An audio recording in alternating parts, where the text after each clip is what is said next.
right, what's going on, everybody? Welcome to episode 47 of HiBruiNation. We have a great show for you guys tonight. With the preseason wrapping up, we're going to talk about our final preseason review, some regular season previews, some over-unders, and some news that was just released today by the Boston Bruins, and maybe some prospect updates along the way. And doing that with me tonight is going to be my co-host and Steve the Chavo. We may or may not be joined by Whitey later on as the night progresses. We will see where that goes, but we're gonna get going, and we're just gonna have some fun talking to you guys since our season starts officially Wednesday against the Washington Capitals in Washington. But before we get deep dive right into it, Steve, say hi. Hey everyone, what's going on? Hope you all ready for a amazing week of NHL hockey. It's back, baby. We're finally here. The official start of the season starts Tuesday, but the Bruins don't get their start until Wednesday, and then a very interesting immediate back-to-back. So they're in Washington Wednesday, and then they're home against Chicago on Thursday. So that's kind of it's kind of rough already. I mean, what the NHL, they're back in the Olympics this year, so they're taking that break. So the Bruins actually have 14 games in 25 days. I don't know if you saw that stat. I did. And you know what? I would much rather have a bunch of games early on in the season than later in the season, if that makes sense. Just like rush to complete all the games in March and April. Yeah, that's a rough end of the season, for a playoff team. We're obviously, again, TBD right now, but for any team that's trying to make the playoffs, you get the schedule sent out at the beginning of the season, and it's just I would rather load up those games at the beginning of the season to give your guys some time to rest towards the end, and we'll see what happens. But I mean, for any team out there that has to deal with a hectic March and April, then good luck. Oh, I mean, yeah, front loading the games, I guess, is because then you give your guys time to heal if they get hurt, right? But I mean, the caveat to that is the Olympics are next year in the Winter Olympics, and so the NHL sending players. So I do get concerned, sometimes when you think about the star players and their compete level, in the Olympics, and if they get hurt, what happens then? They end up playing more games, but typically your bottom sixers, they're not there, so they get rested. I just can sometimes worry about the top six players on the teams. But I mean, I'm excited the NHL is actually going back to the Olympics, so that they're allowing their players to go. It's fun, it's exciting. It's just it's a lot of front loading right now for the Boston Bruins, and especially with the roster that we have put in front of us. Buddy, we have cuts. The final roster was effectively announced today. Got some cuts, baby. We got the final cuts, and it was interesting. I didn't expect it. So for those of you who live under a rock and didn't see the cuts, as you know, Fabian Lysell did not make the team, but apparently neither did Matthew Patra, Blumel, Steves, DiPietro. Kind of saw DiPietro coming, I guess, because they have Corpy, and Corpy played insanely well in the preseason. But the only problem is Steves, Blumel, and DiPietro have to go through waivers. And I don't know how I feel about potentially losing DiPietro. Whereas in Patra and Lysell are waivers exempt. So they did not need to go through that process. Which left us with a final roster of Geeky, Lindholm, Pasta, Middlestat, Zaka, Arvidsson, Janot, Minton, Asimon, Husnudinov, Corrali, Cass, Lorai, McAvoy, other Lindholm, Peak, Zaddy, Yoki, the extras in Harris, Vale, Beecher, and Sway and Corpy. What is your overall thoughts, first of all, Steve, on the cuts, the final roster outlook, and what that, how did you feel the preseason got us to this final roster? All right. Well, I guess let's break it down. For the most part, right? Well, what we've been talking about is, there's nothing really shocking about who made the team and who didn't, right? I mean, I think we were pretty much in the 90 percentile of our rationale of who was going to make the team and who wasn't going to make the team, right? I think we got kind of an A plus. It was a shock. There was a couple shocks, but I mean, at the same time, we were mostly right about who was making the team, who was making that final roster, and who's getting sent down to Providence or whatnot. So I feel good about that. With DiPietro, he has to go through waivers. That doesn't look too good. That's not a good side. There's interest. There's interest. There was interest in him. There's interest, exactly. And I wouldn't be surprised if in a couple days, probably by Monday night, he's going to get scooped up, especially to a team that, needs a goalie for the future. So, go ahead. Well, they have until tomorrow to claim him. So I think it's until like noon tomorrow to make the Monday. claim. So if I'm not mistaken, so they won't go into tomorrow night, but they will probably get the news around 2 p.m. whether or not someone was claimed off of waivers. Interestingly enough, though, Steve, like Arthur Kaleyev, which was a guy I wanted the Bruins to go for after last year, who's a 24-year-old player. Ottawa put him on waivers, and he's a cheap contract. I'm like thinking, just go get him and put him in Providence or something like that. Or if you have a guy like Beecher or someone, I don't know. I think Arthur Kaleyev has worth, but that's a story for another day. But yeah, I'm definitely shocked on Patra. Not too surprised on Lysell. I thought he did well, but he's not going to outplay Asimont, Arvidsson, and Corral. You're not. I'm sorry. It's anyone who's saying it's his own fault. I don't think it is. The management made it very clear to Husnudinov, Beecher, Patra, that all of these players that they said you're fighting for one roster spot. That's effectively what they did, and you should have known that. It was blatantly obvious with the signings that they did. They said but it I was definitely shocked.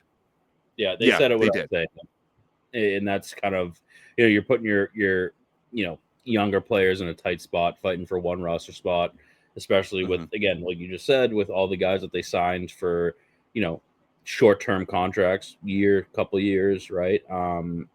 Which again, what message does that send to younger players in this organization that the organization doesn't really care about them? They've developed them, but they're good enough to go walk away, right? We've talked a lot about development where the Bruins know how to develop defensemen and goalies. Defensemen, yep.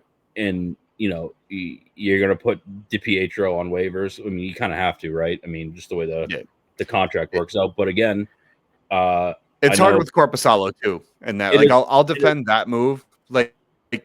You also have to find a trade partner for Korpisalo. If that you're not gonna have 3 goaltenders. It's a failed system if you have it, not when you have Swayman.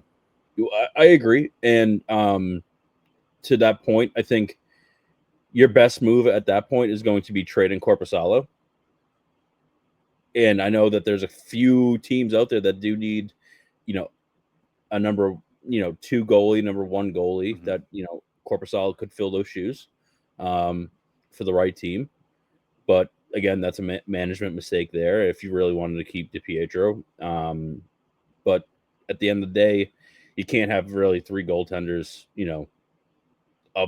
up in Boston. I mean, you have to have a steady flow coming from Providence, and so you have to do what you got to do. But at the same time, again, management put themselves into this kind of bind here, which is no shock.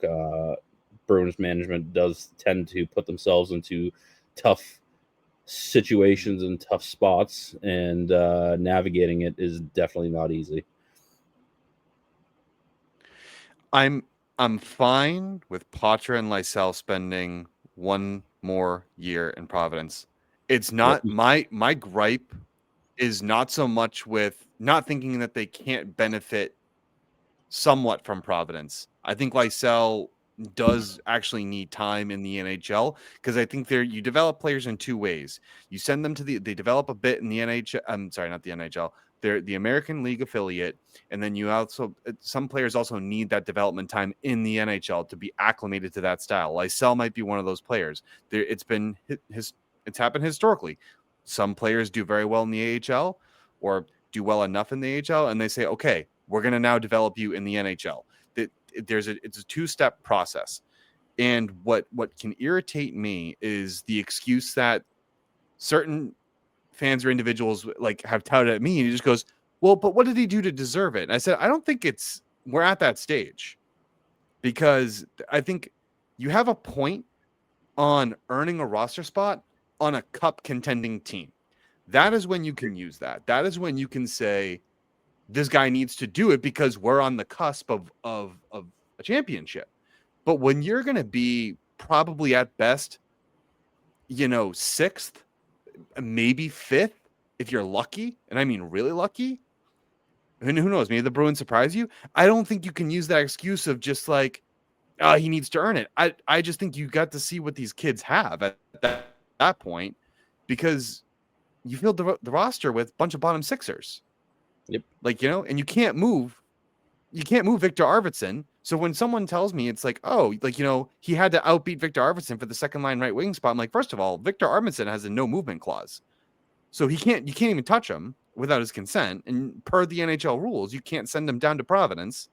And Jeannot has a no trade clause. So you're fighting against Corrali, who has history with Boston, and Asimont, who's a solid third, fourth line guy. It's a little like, you guys got to look at management did it. They knew what they were doing. They knew that they were going to be content sending Poitras and Lysell down for one more year. They knew that.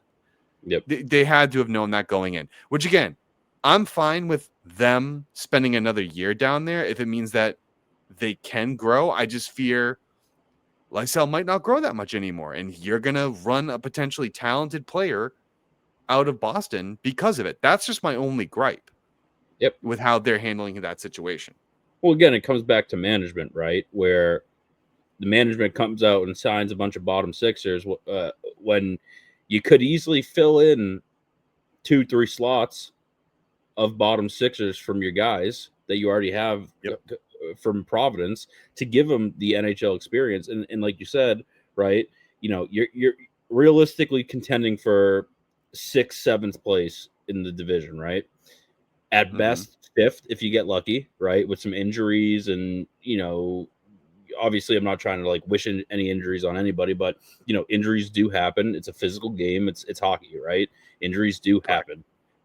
And if you get lucky in the sense of some team getting an injury and it really sets them back, a star player, right, you could be looking at 5th. But I'm trying to deal with reality. We're realistically fighting for a 6th place spot. What's the harm in bringing up the guys that need development, filling in those things, and saving a little bit of money at the same time to really go out and get something next year when you can see, hey, this was kind of like a development year. This was a bridge year. This was, whatever you want to call it. But at the same time, the management goes out and makes it very clear that there's one roster spot available for these guys, and good luck to you. That's not good. That's not a good look for the Bruins organization. I mean, and this is not Lysell's just an example, right, guys? This is all I'm saying. He's just one example. Because what if Poitras falls into this category too? It's a case for any Boston Bruin or any Providence Bruin that is trying to make their case for the roster. People were complaining that Beecher got to stay up there, but Beecher's a good penalty killer. He's actually a solid face-off guy on the fourth line. His numbers were actually pretty decent last year.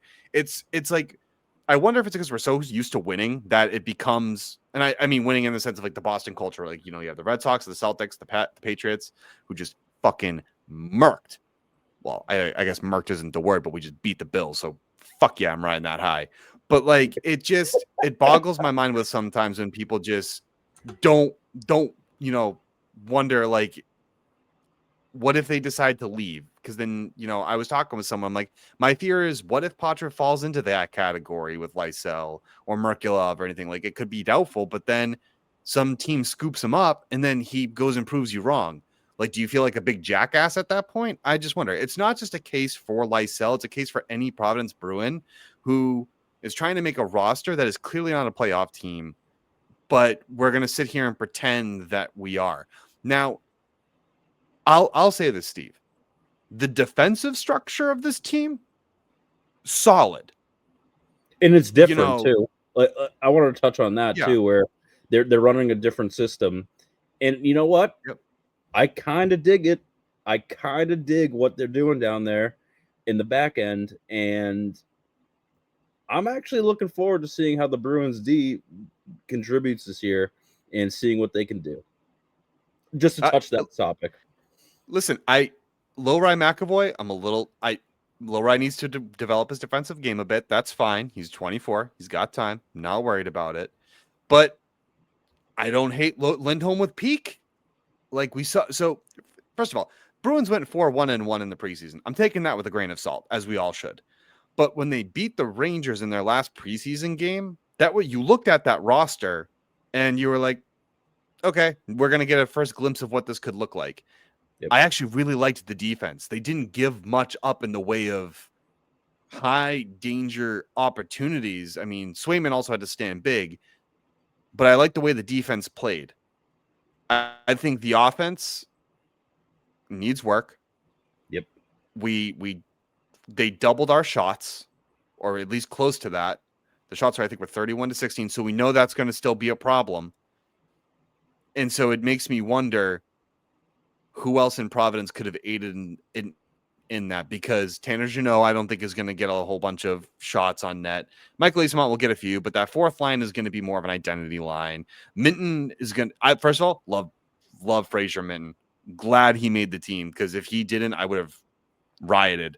I'm happy. But like, I just wonder where I'm just wondering, Steve, like when you look at this lineup, where do you think the shot volume is going to come from, and where do you think the goals are going to come from? Because realistically, I'm looking at like 2 or 3 players.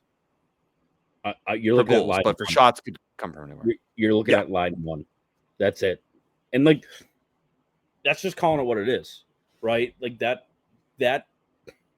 top line with Pasta is going to be obviously your highest player with goals, right?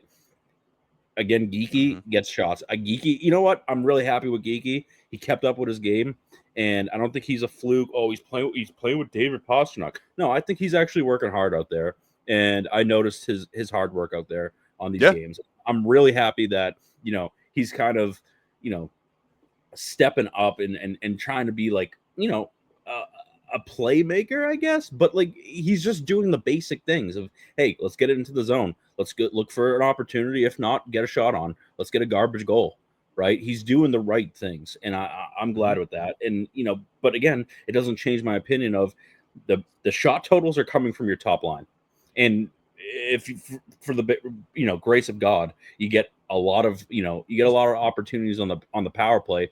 That's where you should be getting a lot of your shots on that, right? It's just you're not going to contend though if only one line is producing. That it's been proven time in and time out that you need 3 solid lines of production to make a deep cup run. And if you only have 1 out of 3, you're a third of the way there. So let's fill in some gaps. I agree. I actually don't hate our third line. I don't. I don't either. I don't think the third line's bad, but I think it's going to take a little bit for them to gel. And I feel like that's kind of like a Bruins identity line as well. Actually, I liked Middlestat, Zacha, and Arvidsson. Yeah. Well, yeah, I would argue that too. I'm just also saying that I didn't like I'm misspeaking. I didn't mind the second line either of Middlestat, Zacha, and Arvidsson. They seemed to connect pretty well. Middlestat showing talent of what he could have, like what he could be. And I mean, Geeky, Lindholm, and Pasta, they're gonna get there, right? They're gonna get there. I'm convinced on it. It's fine. And but it's hard to gauge off of one game. And I'm not putting too much stock in a preseason. What I'm looking for, Steve, you know what I'm gonna say, and it's gonna probably a scapegoat, but Thanksgiving. I'm looking at I'm marking that date in my calendar, and then I'm gonna truly give a real assessment of the team and where I really think that they're gonna end in the season. I think that's a common date now. Yeah, I mean, I think that's a fair date. And you know what, though?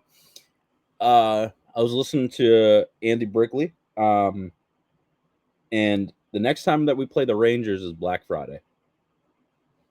You know what? And I want to see that game, and I'll kind of give you the real adjustment, right? You're looking at 2 games of the preseason with the Rangers.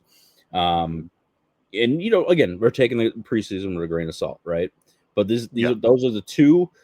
Those are two. You know, or by that point, we'll have 3 games under our belt against the same team, right? And with real NHL rosters, with what, a month and a half, 2 months into the season. A lot of games though, because they're being front loaded. So I mean, you get a good sample size. But that's exactly what I'm talking about, is a sample size, right? You know, you're getting those front loaded games. You know, you'll really see a lot, and I kind of want to see the difference in, you know, what our NHL team looks like versus the Rangers NHL team. And from what I'm seeing out there, you know, watching those 2 games against the Rangers, right? I mean, we're getting kind of off easy where, you know, the Capitals, you know, down in DC is our, you know, opening day, so to say, which doesn't really mean anything. You think that's easy? No, I don't think that's easy. Like, as a competitive standpoint, I think that that the Capitals are going to win that game. I don't think that's that's small sample size. I think that's easy to go be like, oh well, we played the Capitals twice in the preseason, and now we're going up against them with a roster. Let's pass judgment here. Like, no, that's not how that works, right? Right. It's more of like, hey, let's see where this ride takes us. You know what I mean?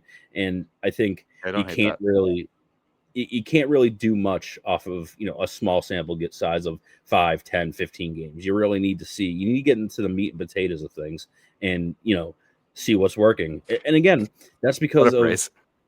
Oh, you love it. Sorry, don't you? What a phrase. Meat and potatoes. Get into the meat and potatoes of it. Meat and potatoes. You love it. And at the end of the day, that's where I'm kind of going to pass judgment there. Hey, listen, that's meat and potatoes right there. Corned beef. That's a nice boiled dinner right there. Oh yeah, that's a St. Patty's Day delight. You kidding me? Oh, but God, dude.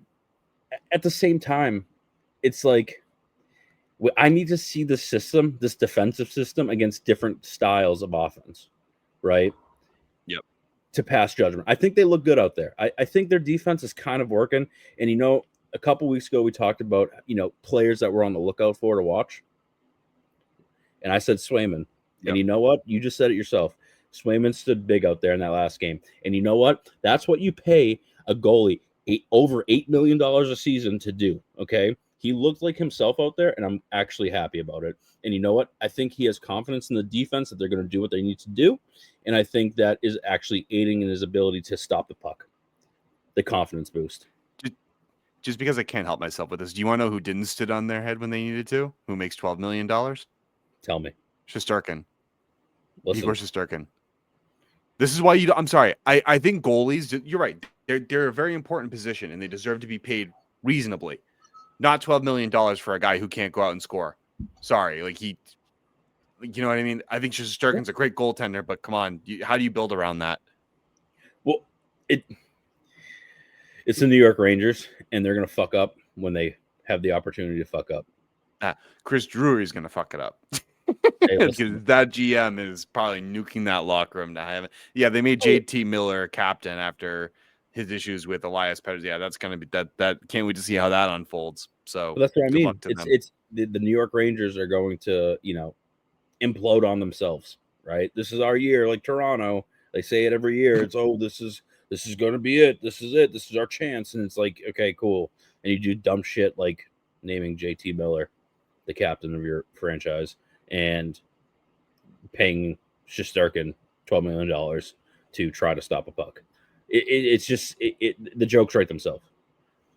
Hey, and sometimes imagine that, like, you know, if you get if the majority of the pucks that get past him are tips, yeah, it sucks because that's still $12 million and people will still blame him for that. Like, you know what I mean? Which sucks. Yep. Like, you know what I mean? If game, like, you know, if goals go in that are really not his fault, people will still point and be like, dude, you're making $12 million. I'm like, yeah, but it's because of that dollar value that you're really hammering on them. So like it does, like, the dollar value unfortunately does impact, like, you know, how you see that player. But no, I think Swayman, even in his first game, he was definitely shaking off some rust, but no, he played the full game. I didn't hate at all either of Swayman's games. I didn't hate Corpy's games either. So I genuinely am excited to see those two. I think I agree with you. Swayman's going to have a comeback here. I do like the way the defense is playing more cohesively. Yep. Again, and this can go into our season preview, and as we transition into it with the Capitals being the first game, and then we're going to go play Chicago the next night after that, and then we have Buffalo on Saturday. I just get worried that the offense is not enough. The transition game might be a little scary. One thing I will say I appreciate out of the offense is I love Victor Arvidsson's speed and how he zips. So I'm hoping he's fast. I was surprised on how fast he was. I actually was like, too. Yeah, I was genuinely surprised and kind of happy that I'm like, oh, we got kind of a speed demon out there. Kind of, his speed kind of reminds me of like a Jake DeBrusk. How we can kind of force things in a direction where we lacked that last year, and I really digged it. I was get down with it. Yeah, I listen. $4 million for Arvidsson. I don't think that's a bad deal. I don't like. Nope, I don't. I don't think that's the bad deal. I think you already know the other deal I think is bad. So, well, and you know what? It goes to your point, right? We were just talking about Shesterkin, about the optics, how you're looking at things, right? Where you're paying a goalie $12 million a year, and they're going to blame him for a couple tips, right? But that also goes on to someone who's on the third line, fourth line, where they give him a trade clause for 3 years and pay him an absurd amount of money to be a third line grinder. Obviously, not mentioning any names because we talked about him too much. But again, optics kind of matter. Yep. Term, value, no trade clauses. I can't let it go, dude. I can't let it go. I just can't let it go. And I'm with you. $13 million. I just can't let it go. It's so bad. Our listeners are going to be like, dude, they're going to be like, we're going to stop listening to this guy because all he does is just complain about it. It's going to be 10 years down the road. I'm going to still be like, hey, do you remember that time? Oh, man. Yeah, you're going to start sounding like you're going to start sounding like Felger out there. Where it's like, this contract was atrocious 15 years down the road. The guy's already retired. Yeah, because he can't let it go either. No, I can't. This one was just surprising to me. Who else I'm glad made the team, Steve? I'm glad Jordan Harris did. I actually thought he had a decent preseason. I'm not upset Beecher made the team either, or Veal, but Jordan Harris was like a pleasant surprise. Local kid, you want him to succeed. He didn't do so well in. I think he was in Montreal, and I think then he went to Nashville. I don't know his exact, from location to location. I know he started in Montreal, I believe. So, but I'm glad that he found his way to Boston. You know what? I think it's too early for me to pass judgment on him as well. I'm looking forward to seeing what he can do out there, and if that means he's on the fourth line or third line or doing whatever, right? I mean, let's see how he plays. Let's see how he contributes. Right? It's not all Jordan Harris is a defenseman. Hey, oh yeah, that's right. I'm sorry. It's late here.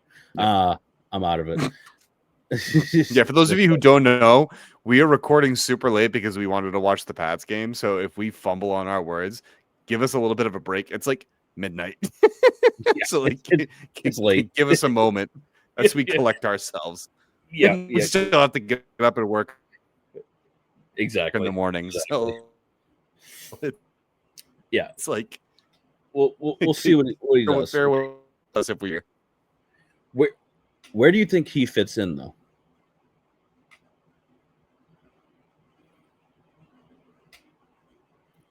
Oh, he's the 7th D man. I don't think he's going to be better than that. I agree, but also, how is that going to shake up? Could he grow? Sorry, could he grow? Yes. Yeah, but where do you realistically see him fitting in? Is he going to dress every night? Is he just going to be an extra D man out there for support? What role do you see him fulfilling?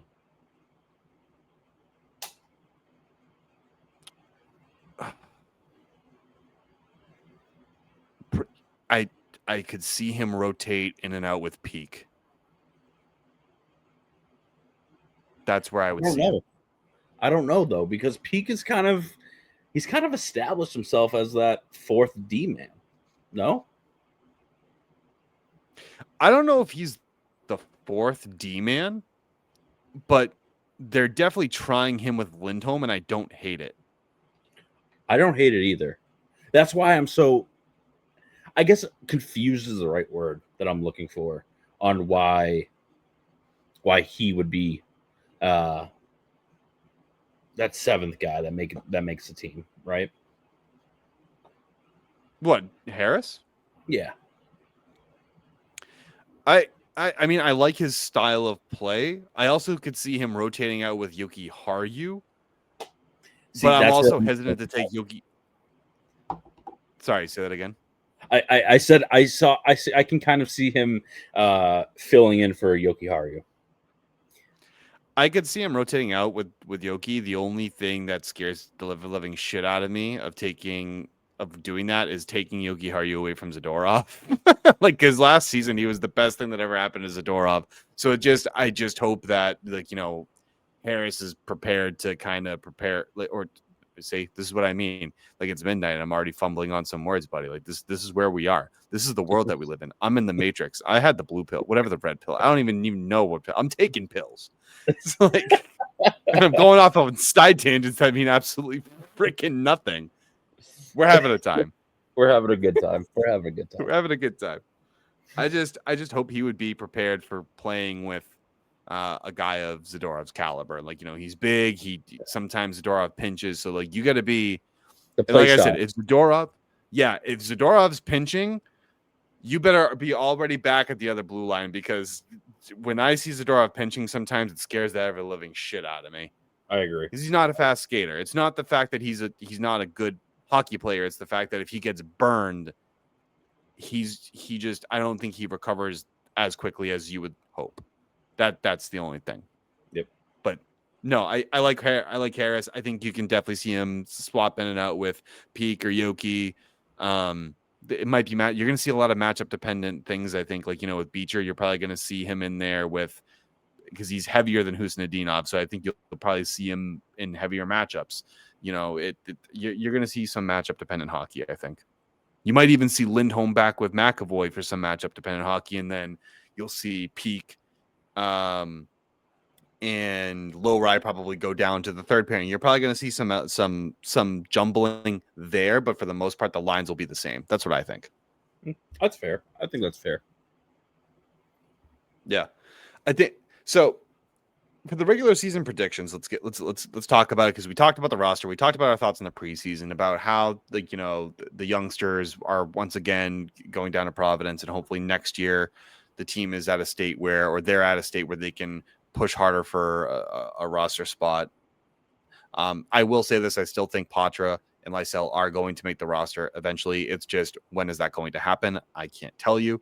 Hopefully when Don stops signing fucking bottom sixers to the roster and inhibiting their growth. Because let's be real, you're not sitting Asimont, you're not sitting Corrali, you're not going to sit, two guys that make greater than $3 million. You're not going to do it. You're not. So temper the expectations there with that. So if we stop that, but this year, Steve, I predict that I think they're going to finish in seventh. I don't think the offense is good enough. You can't win games 1-0 all the time, which sucks. I know, Claude Julien hockey, right? They're probably going to be somewhere. Hockey. Yeah, right. We don't have Sheevers. We can't do this shit. We don't have them. We don't have Orr either. So we're all living in fucking fantasy land. But I have them 33, 40, and 9, 75 points. If they're great, and if they prove me wrong, awesome. Who's gonna fucking say no? Are you gonna say no? No. If they reverse that? No. If they prove us all wrong and the defense is strong, they add at the deadline and they do all this and they make the playoffs, and then God forbid a miracle happens, great, cool, glad, happy you proved me wrong, beyond excited. If not, McKenna. McKenna or bust. Like, that's where I'm at. Fair enough. I mean, I hate to say this, but I think you're going to see a just below 500 hockey this year. Okay. I think I wouldn't say that's a bad thing. I don't say that's a bad thing, but when you have the hopes of McKenna, it kind of is a bad thing. Like, it's one of those things where I can see this team winning 35 to 38 games, matchup dependent. You're really gonna sue me over 2 fucking games? No, I'm not. It has nothing to do. It has nothing to do with what you're saying. It has everything to do with McKenna. Yeah. Because those 2 points add up, Oh, right? okay. Especially in overtime, I think that'd be shootouts. 4. I think it's 4 points. It's 2 Because if you points have per them win. 30, yeah, but you're giving them 2 extra wins, so I think it's 4 points. 4 points, but 4 Yeah, points because can 35, 70. really, Yeah, it's 4 points. yeah. If you say it could be it's between 4 and 6 points, right? Depending on how you do them, sure. Yeah, Yeah, because if you depending how your it works out. OTL, yeah, sure. Yeah, but also it could be I think about 8 as well with the math, right? Or 10. No, it's You said 33. it If I depends said on. 38, where or We're 37. talking a difference of 4 points. Yeah. Yeah, between you and I, we're Well, talking a difference of 4 points. So you have them at 79, I have them at 75. yeah. That's And that's where we're at. if we get lucky or unlucky in go to shootouts or overtime, right? We're still going to get a point about that. 80 points, right? Whatever. It's semantics at this point. For the All I'm love of saying God, is, whoever's listening, please don't follow our math. yeah, don't follow our math. We're tired right now. It's late, and I'm usually good at math, but We're it's gonna right now. simplify it in about 10 minutes. We're gonna Yeah, simplify it in about 10 minutes. We'll get there, but just we'll listen get to there. this debauchery until we do. Exactly. But my point is, right, 4 points, 5 points, 6 points, right? That can be a lot from the bottom of the barrel in separation for Absolutely. picks. That's the point I'm trying to drive here is, if it's 4 points at the minimum, 5 points, whatever it is, if we're separated between, last place teams and stuff like that, it can really affect what the outcome or how many balls we get into the magical bingo lottery that the NHL tries to pretend that is it's not rigged, but we all know it's rigged. Dude, I'm sorry if Pittsburgh ends up with that for you're gonna see a lot of people really question the integrity of the end. You are, especially with what happened, with the Buffalo. But that's a whole nother That's story. But yes, that's a I'm whole sorry. other story. Continue. But at the same time, it drives my point, Cooking. Yep. right? It drives the point of, hey, the amount of points that drives your separation from the bottom of the barrel affects the number of balls you get at the lottery. So at Yep. the It end of the does day, absolutely. what are we trying to strive for, right? I mean, we know that Cam and Donnie want to make the playoffs, right? Bruins fans, we want to make the playoffs, but realistically, we're Well, who not making doesn't? playoffs. Well, Who exactly. That's the whole point But of who it. You doesn't? want to Like, win the right? Stanley Cup. Who doesn't want to see their team win the Stanley Cup? Right? Like, let's be real. But also, I think it hits harder in some of the original 6 teams because a lot of times, like, they have histories of massive success. So it's kind of like it becomes an expectation that these teams need to compete. But also at the same time, like, if you're in that constant state of I'm going to continue to buy players, your prospect pool dries out, and then your rebuilds could take much longer. Your retools could take much longer. So I'm on the side of, like, if we suck this year, and if that's what it takes is just this year, and then we can, you know, reframe the team a little bit, and we say we're right back in the conversation of, like, maybe not cup contender, but deep playoff run.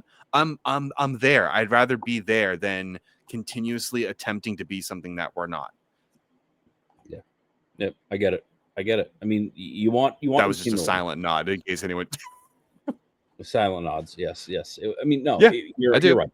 You're right. I And it drives me crazy when teams don't really face the music. Where, hey, we're really in a rebuild right now, right? I mean, Detroit. yeah, Detroit, Chicago. There's a bunch of teams that are on the rebuild, right? It doesn't matter. The fact of the matter is, we care about the Boston Nashville. Bruins. We are in a rebuild. No matter which way you cut it, we are in a rebuild, and this That whole word. fantasy land it kind of sucks. That word will never leave management's mouth, though, because that will send people into a titsy, because we have McAvoy, who's still pretty youthful, Pasternak, who's still pretty youthful, Swayman. You have the pieces, you just got to build around them. I mean, Geeky's young, Middlestat's young, Zaka's young, relatively speaking, right? Like, Minton's young, so, like, it's really difficult to throw out that R word, right? When you have some pieces that you can work around and play with, and now find things to I'm sorry, I shouldn't things, but players to complement them with. But I'm okay with taking this year as an L year, get a top 10 draft pick, because it's a very deep draft, dude. Very deep draft. We need a left wing. I still say we need a left wing. We have a future 1C in James Higgins, supposedly. That's where I'm at. I also think, though, Steve, hear me out on this. Swayman has a comeback year. Not quite a Vezina year, but I think he gets a 9-10 save percentage. I think that's respectable, provided what he has, that he proves his worth. 2.5 goals against average. What do you think? I'm praying for a 2.5 goals against average. I'm praying because you know what? At the end of the day, when you look at a team, right, and trying to build up a team and trying to move pieces to Boston, right, in the future, if they're like, oh, okay, Jeremy Swayman, 2.5 GAA, he kind of had a bad year. He made up for it, and they're locked down for it. That kind of sells the aspect of, okay, this team has some pieces. They're going to add some pieces to it, and it builds up that credibility again in the league, where players who might not have considered Boston will now start to consider it, right? And that that's obviously dependent on how well McAvoy plays, how well Swayman plays, how well Geeky Pasta plays, right? It's all dependent on these players out there. But at the end of the day, what we need for this quote unquote silent word rebuild is to show the NHL and the players of the NHL that, hey, even though we suck, we're still contending. We're still a desirable spot.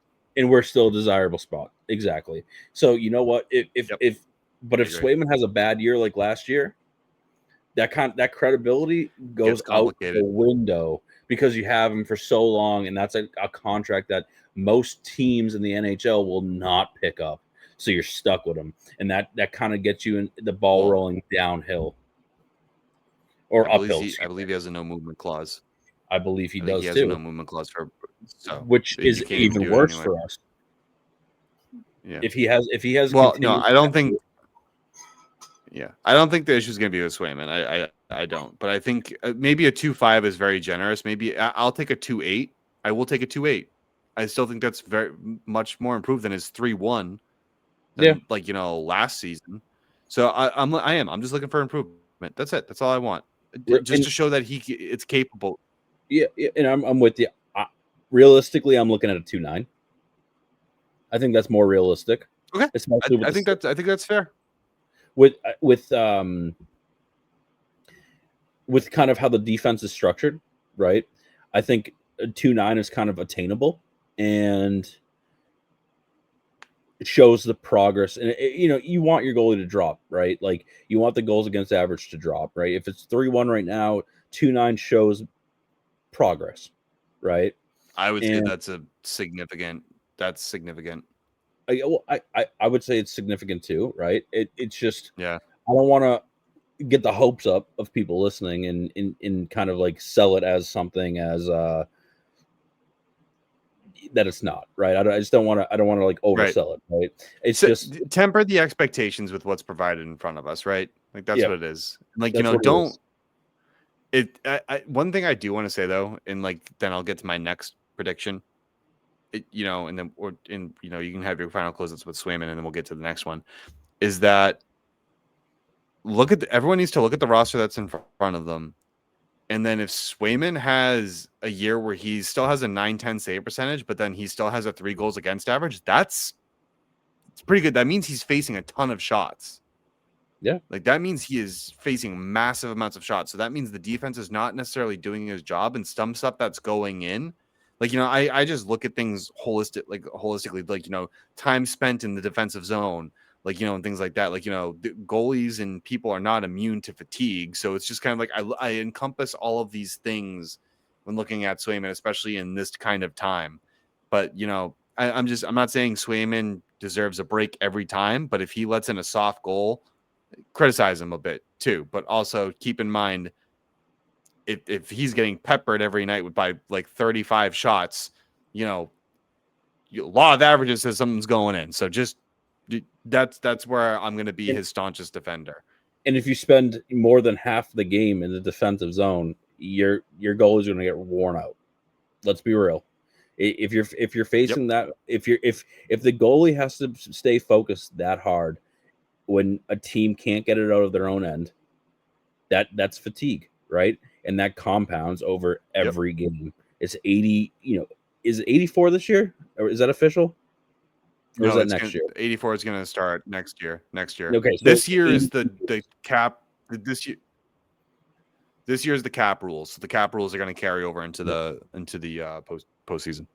But at the end of the day, right, you're still playing 82 games, and if you have a goalie, right, where again, I think Swayman took a lot. I'd hope. Sorry, what were you saying? I hope they wouldn't play him for the 82 games, but I hope they wouldn't play him for the whole 82 games. But if they did, that'd be. But I see your point. You know what I'm saying? But at the same time, right, where Swayman had his last season, he played vast majority of the games, right? There wasn't splitting any of those games, right? Like it wasn't really his load got heavier, right? And so that's kind of an adjustment, right? And that plays into things as well. But if he drops it down from a 3.1 to a 2.9, that's an improvement that shows that his head's in the game and he can handle the load management, right? And I hate using that word, load management, but for a goalie who has to play vast majority of the games and stand on his head to bail out his team, that it weighs on you and it wears you out. I hate the term rebuild, but hey, look at where we are. No, very valid points. I'm going to move on to the next one, which is Pastrnak. He's going to score 103 points, 40 goals, 63 assists. I think he's going to it's a regression technically, but I think he gets his fourth consecutive 100-point season. I just think it's not going to be much over 100. I would be impressed. I would be surprised. I would be happy for it. I just need to think about the power play points. Are we going to get that many power plays? How, are the other NHL teams going to learn and be able to shut down that first line? I just look at it. Pasternak's going to get points. I just wonder. But I have him at 103, 40 goals, 63 assists. That's where I have him. And I think that's fair. I think it's going to be a regression, especially since the Bruins are going to be heavily relying on that first line. And I mean heavily relying on that first line to get their goal production. And you know what? Pasta is that goal producer. He is that point maker on that first line. Mm-hmm. And if, God forbid, the NHL figures out how to shut him down, that's going to be a real issue for Boston this year. And I don't have, I probably have him at 105 points. I think 45 goals. I think 45 goals and 60 assists, especially with Geeky playing on his line and Lindholm for the whole season. Yeah, I think that's a solid opportunity to spread the puck around. And I think he's going to get his opportunities on the power play. And I think he's going to get opportunities that Lindholm and Geeky can give him, right? I think that's, a big part of what he can do because the players around him can play. And I think that they'll kind of feed off each other. And I have obviously high hopes that, Pasta can be that guy or, again, on a crappy team, he still, got 100 points, over 100 points last year. And, that says something, right? Like it really only does. Only player on a non-playoff team to score over 100 points. The last person to do that was, I believe, Connor McDavid. Yep. Lightning in a bottle. I'm not saying Pasternak's Connor McDavid. I'm not saying Pasternak's Connor McDavid for anyone's who is going to try and say I did that. I'm not. I'm just saying that's the last player to do it. And the next person closest to him was Sidney Crosby with 93. So it was a 13-point gap, and that is a big difference for people who don't know. And Sidney Crosby's all right, old. My next claim. Yeah, but think about it that way. Sidney Crosby's putting up 93 freaking points, man. Yeah, on a horrible Pittsburgh Penguins team, and he's old as shit. Yeah, that's fucking elite. good. That's elite. I mean, that's Yeah. Imagine if the rumors are true and he goes to Montreal. Oof. Oh, oh, oh boy. Woo. I don't think he'll go to Montreal, but we'll see what happens. No, but just as an example, like imagine him on a team where that actually has a full offensive structure that could use his playmaking ability. Holy shit. Oh yeah. I think the Bruins are going to be sellers at the trade deadline. I'm looking at Middlestat, Zacha, Korpisalo as potentials that could be moved. Possibly Corrali as well. There's just a few. I just think that those are like what the people you're looking at. It frees up a little bit of money. Korpisalo's contract is a little bit of an anchor at right now, even with the cap going up. Middlestat does make money. I mean, it really depends on where we are, right? I would also see Arvidsson if he's willing to move his no movement clause, but he also waived it to come here. So that's the thing. So that's where I don't really have him there. But I think the Bruins are sellers, not hard sellers, soft sellers. In the off chance to become buyers, I don't even know where to begin where they need it because it's just too much. But left wing for starters, left wing. But I agree with you. I think the Bruins are going to be sellers, and that kind of is indicative of what management has done. I think that kind of tells you what kind of what is in the process of Don Sweeney. I think they're going to be sellers, and I think high key Zacha and Korpisalo. I agree with you on those two, and I would not be surprised if Zacha is moved potentially earlier than the trade deadline. Depends on how his stock looks, possibly. Of course, but I think that he's a good player, and I think that some teams would really like to have him on their team, and I could see him getting moved, especially to kind of fill in some of the gaps that the Bruins have. There's a couple teams I could see him on. Carolina for one, Montreal another, and the reason why I say Montreal is like they have Kirby Dach as their second line center, and he's injury prone, and so that line needs to be a smidge bigger. I don't know who we get on that return. I'm not going to try and speculate that. Carolina does make sense in my eyes because they also have Jesperi Kotkaniemi as their second line center right now, and that is not feasible. So I think they also need that, and Zacha provides an additional piece to element, and they have the money to acquire him. Yeah, so those are just two examples. So I think Zacha is going to become a very desirable player at the trade deadline, and we'll see where that goes. My last claim, before we go on to some over and unders, and just some prospect updates because we had some fun stuff go on, is that Minton is going to be my breakout player of the year. That is who Boston is going to see kind of take that next step. Okay, I like it. I'm here for it. I like that. I think he's shown a lot in preseason, and I'm excited to see how he takes his game to the next level under the tutelage of some great NHL players. So that's what I have. Some awesome updates on prospects, dude. So college hockey started. Awesome. BC opened up against Quinnipiac University. So that was a fun game. BC lost 4-3. Very, very rough. I didn't have a chance to watch the game, but I caught a couple of the highlights. Both Higgins and Moore got an assist each. Pelosi, who plays for Quinnipiac, got a goal, and Gasso got three apples. So good news for Bruins. That's great news for Bruins prospects or for individuals who don't get to watch like all those games or get to see those stats or whatever. We'll tell them for you here. We're going to actually keep very close eye on some of those prospects, especially James Higgins, since he was our most recent pick, 7th overall. So a lot of eyes are going to be on him. Pretty solid. It's exciting. Pretty solid. Yeah, I think so. First time that there actually could be some fucking excitement other than 22-23 where our hearts were broken, but we're not going to talk about that. That was a long time ago. All right, Steve, some over-unders. My favorite game for the week. Over-under, right? So, by the way, nobody, and if anyone is listening and you guys are taking betting advice from us, just know your wallets will be very empty. If you listen to Cam. Probably. Actually, last year I did pretty good. I think I was like... I'm pretty good at betting. Last year when we did this game, Dude, love like it. I don't know. Last year when we played this game, I think I was like 75% like on the call rate. Like when we did the we did the game, it was impressive. So, ladies and gentlemen, we are actually going to continue the tradition of doing the predictions by week, so by percentage.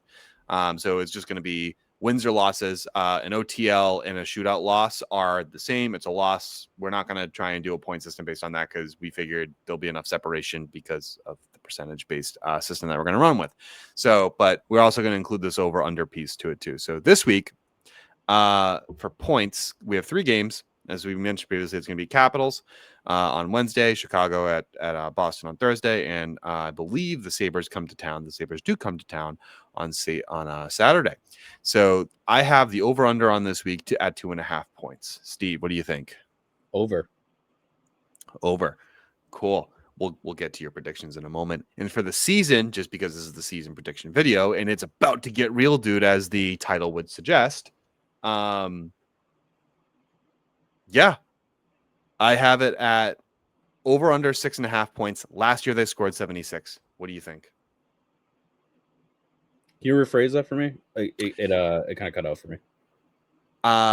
For season points, Okay. total season points, I have over or under 76.5. Last year they scored 76. Over. Oh, well, you said 79, so that makes sense. 78, 79. 78, 79. I thought you were going to say 77 just 80, to fuck with me. 80. Let's just 80. This guy's crazy. 80. Let's He's get crazy. up there. He's delusional. We're going crazy. Everyone's going crazy. Fire We're up in this fantasy fucking land house. here. 80 We're in points. fantasy land. We're going to 100 points. I'm taking the under. Me too. Are you kidding me? Oh, you are. Oh, you are going to take the under. You're going to take the under. I'm taking it. Really? If it was 100, I'd take the under any day. But I'm going to say that's my bad. over. You said 76.5. Yeah, I will. Yep. I will say over. Okay, he's going to say over. I'm going to take the under. I think they're going to just get 75. Again, Okay. I'm sticking with my 33, 40, and 9, which is fine. Again, if they surprise me, hey, great. I'll happily admit it. You will not get an argument out of me if I get to see Bruins playoff hockey. I don't care. I'm just trying to be realistic. I'm tempering my expectations because I can't be heartbroken by this fucking team. Yep. Watching that Rangers game, dude, I have to tell you, I literally tweeted out, I'm just like, this team's really going to fucking make me believe that they can make a playoff push, aren't they? And then they're going to break my fucking hearts. They really are. Like, they're going to really make me believe in this shit. Like, beating them 4-1 Rangers 4-1. And I'm like, they're going to really make me believe that something could possibly happen out of here. And it's going to be the power of fucking friendship. Stupid fucking shit. Watch, it'll happen, though. All right. Actual game predictions this week. Steve, Capitals, Wednesday, season opener. Win or loss? We're going to lose. Yes, we are. Absolutely, we are. Yep. But I hate to say it, but we are. The Capitals are so good. Dude, the Capitals are so good. People are like, they're not giving them enough respect, I think, dude. Like, the defense is good enough. The goaltending is good enough. And I think, actually, I don't even think it's just good enough. I think Ferravari's solid. I think John Carlson's pretty still good. Like, he's still pretty damn good. Like, Ryan Leonard's looking like he's going to be a menace. Tom Wilson's going to be probably suspended another 40 games, but like, who gives a fuck? Like, they have Pierre-Luc Dubois fits like a glove. Yeah, they have a good team. They have a good team, and they always play hard. They always show up. That's the thing. They show up every game. I don't really remember a game where the Capitals really get blown out. They show up. They play. Like, it is what it is. And you know what? They're a strong physical team. They are. And they're going to win. They're going to win. They're going to win. They're going to win. They're going to win. Not the Bruins, the Capitals. Yeah, the Capitals are going to win. We had to specify that. That was good. They're going to win. And everyone's like, which ones? We're like, the Capitals. But let's be real here. Yep. Chicago on Thursday. It's the second half of a back-to-back. Bruins are home. What do you think? I think the Bruins are going to win. I will agree. And you know what? And it's not to discredit Chicago, because You know what? Fuck 'em. I've been watching preseason hockey. Obviously, I live in Chicago. It's very easy for me to watch the Blackhawks out here. No, not a trader. I'm a Bruins fan right here, baby. It's black and gold. You know, I believe that shit. But I will say this: they are a much different team. Yeah. And I just think that the energy of the Garden is going to be, people are excited. The Boston Bruins hockey is back. It's the home opener. I think the crowd is really going to get original six matchup. I really think that the crowd is going to be excited that the Bruins are back, and first home game, home opener. Right? It's a lot of things. I really just think that the Bruins are going to win that game. Electric. It's going to be electric in there, right? It always is. It always is. And there's not really a fan base quite like the Boston Bruins, right? Those games, going to those games is a much different atmosphere, and it's going to be exciting. I think that's going to be our first win of the season, right there.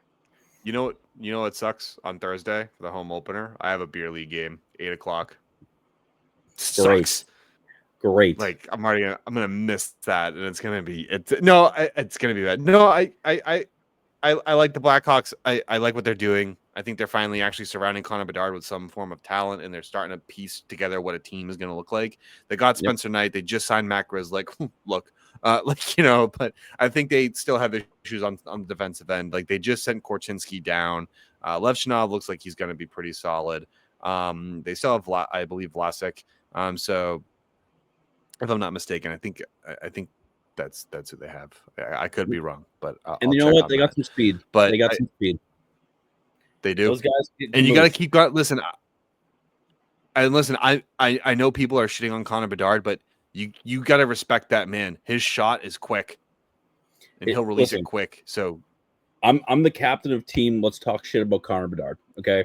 And I will admit that I've watched him. He looks a lot better out there. He looks a lot more confident. He looks more comfortable. And you know what? He added some weight. We were talking about this a couple weeks ago. He was too thin. I still think he is too thin, but he added some weight to there. He looks a lot more confident on the ice, and it's not going to be a pushover game by any means. It's going to be a dogfight. Nope. It's going to be a close game, and I just think the Bruins are going to pull it out. That's it. We're kings of that. Pulling it out, that is. You're delirious. Go to sleep. I am. It's ridiculous. Actually, it's a back-to-back game. Who do you think? I think Swayman gets the start against the Capitals and Corpy gets the Blackhawks. That's what I'm thinking. I don't see Swayman not getting that. I think reverse it. Let Corp. Oh, Swayman in the home opener? Yeah. All right. Yeah, fair. I could see it. I don't know. It honestly could be anything. It could even be a boat. Fuck it. it's a bird. It's a plane. It's fucking Corpusalo coming in. Yeah. Dude, I have no idea. Like, yeah, I nothing against the Hawks, dude, but yeah, I think that's a win for Boston. It'll be close. I think it'll be close. Sabres Saturday. Win or loss? Win. Ooh, loss. Sorry, I'm gonna disagree with you. Okay. So you took the under of 2.5 points this week. I did. Okay. Yabba dabba did, dude. Ye of little faith. Faith. The goddamn Buffalo Sabres. I know it. Listen, they got. Well, I think they have a little bit of injuries right now. So I kind of made this prediction on the premise that believing that they were healthy, and I think they'll be healthy by that game. So if they're healthy, it's a loss. If they're not healthy, the Bruins have a chance of winning. Because I think Ukko-Pekka Luukkonen, which is, by the way, Ukko-Pekka fucking longest last name ever, dude. Like, holy shit. Like, take a couple of, like... Try saying that 3 times fast. No, I'd have a stroke. But I think if he's in, he's a decent goaltender. They got Michael Kesselring. Dahlin's a top 10 defenseman in the league, I think, anyway.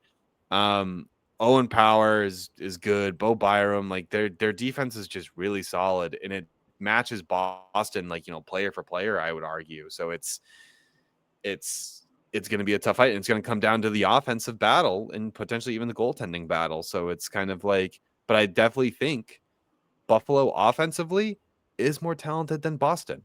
like outside of Pasternak, and like you said, that first line, we really don't have much. So that's where it's going to be the dogfight. I think that game will be close too, but I think Buffalo does edge us out. Buffalo's going to edge, dude. They always edge. They edge their fans the entire fucking time, and it's ridiculous.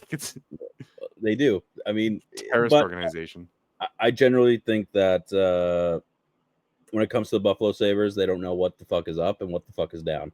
So I think that the Bruins are going to edge them out, especially at home. It's not that like, oh, home court advantage, home field advantage. It's not. I just think that the Buffalo Sabres suck in general as a franchise, as an organization. They suck, and the Bruins are gonna bear down and pull out a win. Not by much. I'm not saying they're gonna run away with it, but hey, I think they're gonna win.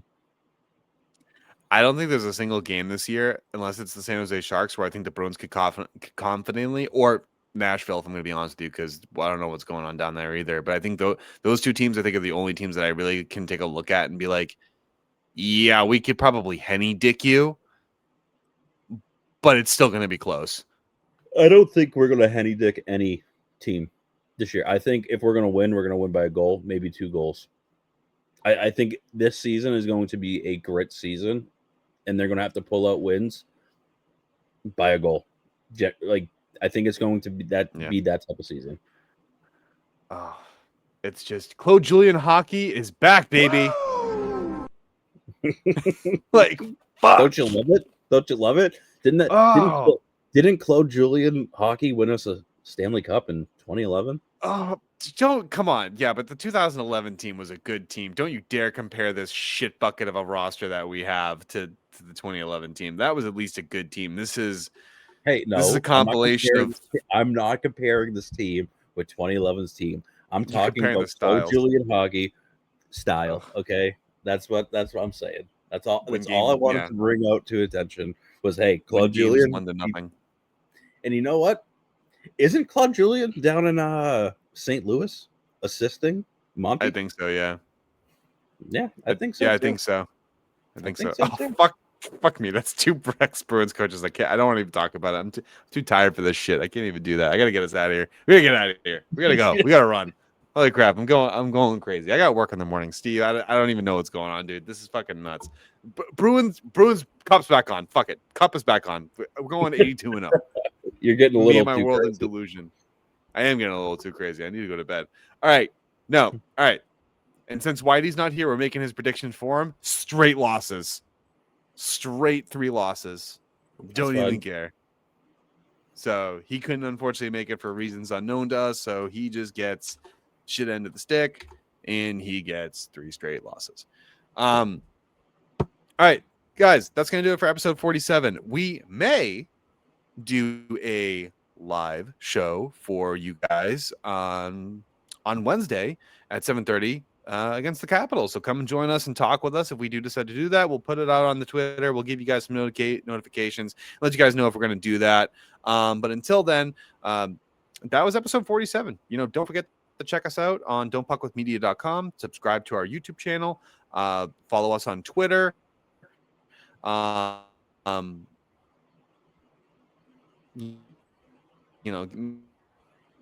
Make sure you guys give us a thumbs up. Crazy if you think we need coffee. I need.